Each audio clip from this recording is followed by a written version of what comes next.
ایک دن مجھے اس کی کال آئی، وہ مجھے کہنے لگی مجھے چائے بنانی آ گئی ہے، کیا تم میرے ہاتھ کی بنی ہوئی چائے نہیں پیو گے؟ اور میں جنون کی حد تک اسے چاہنے والا اس کی بات بلا کیسے ٹال سکتا تھا۔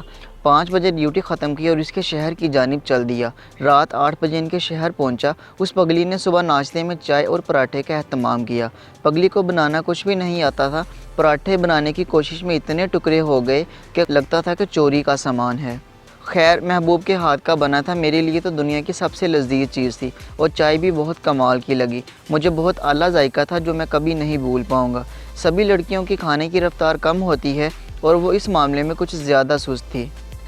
اکثر میں اپنے حصے کی چیز ختم کر لیتا، جب اس کے کھانے کی باری آتی تو ہم اس کے حصے میں آئی چیز کو پھر سے آدھا آدھا کر کے کھاتے تھے۔ اس بات کی اسے بہت خوشی ہوتی تھی اور اسے خوشیاں دینا میری زندگی کا مقصد تھا۔ میں نے اپنی چائے ختم کر لی۔ جب اس کی باری آئی تو اسے پتہ چلا وہ چائے میں چینی ملانا بھول ہی گئی ہے۔